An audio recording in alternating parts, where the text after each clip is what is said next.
Hi. So, ow, got stuck on my ear. Gotta love it. Today, I know, right? Let's just go right into this spiel.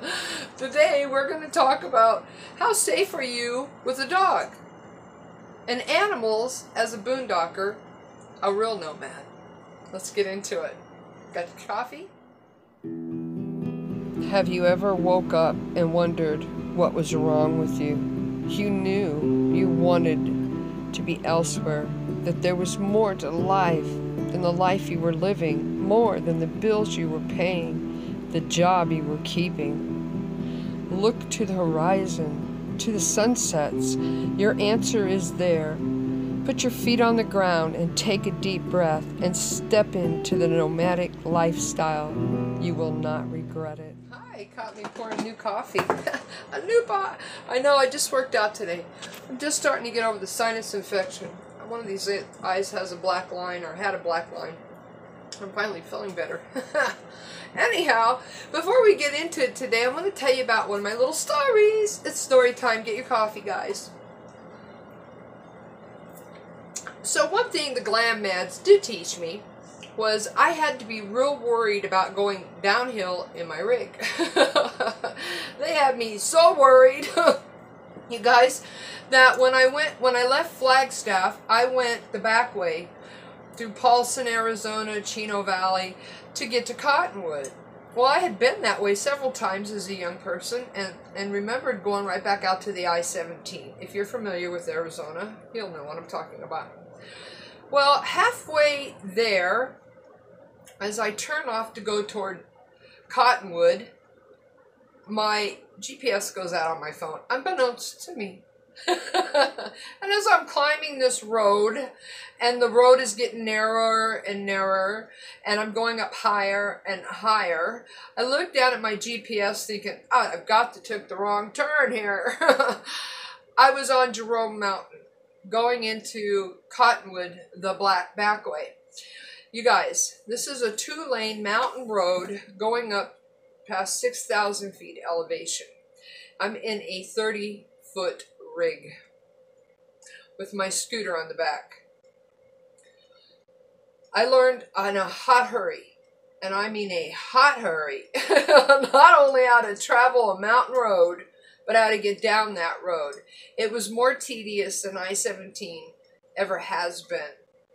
I did make it down that road that day, but it was during the time that I had that tire that was egg-shaped and the front end of my rig was going out. I creeped up that road at 10 miles an hour. My rig was so big at times I would have to wait for traffic coming at me to stop coming at me so that I could wing out into their lane to get my 30-foot Class C around the corner. Now what amazed me was on the way up this mountain, I kept seeing signs that said nothing over 50 feet. You guys, I barely made it with 30 feet and 2 feet to the back with my scooter. I don't know how a 50-foot rig would make that mountain, but I'm here to tell you, this girl learned not only how to climb that mountain, but how to get down that mountain. And when I did, I didn't lose any of my brakes. My brakes weren't hot. I let my engine do all my work. And with that being said, here's to traveling mountains. I'm a pro. I'm a pro. Today we're going to get into pets and boondocking. Now, I have gotten a thousand comments about all you need is a dog. What do we hear on the news all the time? A police dog gets shot. All the time. We hear it all the time. The fact is, it takes one bullet to kill your dog. So I don't care how big of a dog you got. I don't care how bad of a dog you got. A dog is not good for anything but alarming you that there's somebody out there. Because that somebody could have a gun and kill your dog. And what kind of protection will they be then? And not only that, you would have caused that dog's death by putting that dog in that position. So when we talk about having a dog, we talk about having a bark alarm. And a bark alarm is the best thing that you can do to arm yourself. The fact is if you have a bark alarm, then you'll know when there's somebody undesirable or even desirable outside your rig. The littler the dog, the more yappy. I learned that with my Chloe. Remember, my Chloe never barked at anybody but the lady with the dirty feet. So when we talk about having dogs as protection, it's a joke. It's a joke. How well trained are police dogs? And it takes but one bullet to kill them, put them out of commission. I don't know about you guys, but I'd never put my dog into position that their life was on the line. Ever. I don't care if it was a pit bull. I wouldn't put my pit bull in that position. My lab, my little terrier, I wouldn't put any dog in the position to protect me. You as a human are the smarter of the creation. You need to protect both of you. You're the leader of that pack for a reason. Just saying. So, now that I've debunked the all you need is a big bad dog theory, arm yourselves as you see fit. And don't use your dog. I'm telling you, don't use your dog. It's not fair to your dog. But let's talk now about, with that being said, I know I'm off today. Let's talk about having animals as real nomads out there. Now, we're not having animals as real nomads to get views, like some glam mads do. And I'm going to give you an example right now. The same one that sent me in the middle of the cornfield recently got a dog right after I introduced my dog for views. And I think any glam mad that uses a dog for views, yeah, that figures. They're e-beggars, right? Yeah. It just shows you their personality that they'd use that dog. Not only that, when we take an animal on the road with us in our rigs, we have to remember that they can be overheated as well as we can. And they're going to stay a little warmer because they have fur. But we still have to provide their food. We have to provide their water, their shelter. We have to keep them cool or keep them warm. And we have to keep them safe from wild animals. So what about having a dog or a cat on the road? Now, I have nothing against cats, but let's think about it like this. If you have a kitty living in your rig or your van, a van it would be even worse. You have a kitty box.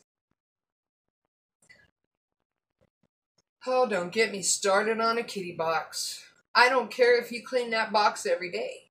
It's going to smell. I can't imagine being in a van with a kitty box right by my nose and waking up to that smell every time my kitty decided to go potty. A kitty is not even a bark alarm. And I have had a few people that say they have watch kitties, but I'm sorry, a meow is not going to wake you up like a bark. I'm just saying. So when our dogs go potty, they go outside. Well, most of them, the ones we've trained. Some people don't train their dogs to do that, but we've trained our dogs to go potty outside. Our cats potty naturally in a box. And you're going to be smelling that box constantly. Constantly. I lived in my second RV had 2 cats. The person who owned it before me. No amount of cleaning, no amount of deodorizing, vinegar, water, peroxide could take the cat smell out of that house. And it wasn't even cat urine. It was the smell of cat litter that we couldn't get rid of. Just saying. I'm just saying. So when we think about pets and we think about being nomadic with pets, it's all good to have your pet because, frankly, their body, and if you're all alone, they are companionship. But you have to think about what you have to deal with having that pet. Be it a cat with a cat litter box in a small, confined space, or a dog. Now, if you have a dog, I am an avid dog person, and I like kitty cats. I just would never have a kitty cat as a nomad. It's not fair to the cat. I'm just saying. You have to run your generator 24/7 to keep the poor critter cool. But if you have a dog, I have not seen one glam mad on any video pick up after their dog. Ever. And I don't want to hear, well, you're in the middle of nowhere and there is wild animal scat everywhere. No, because the person who pulls into that campsite after you has to deal with the mess your dog left behind. Just saying. Just saying, if you owned a house or an apartment, you'd have to clean up after your dog.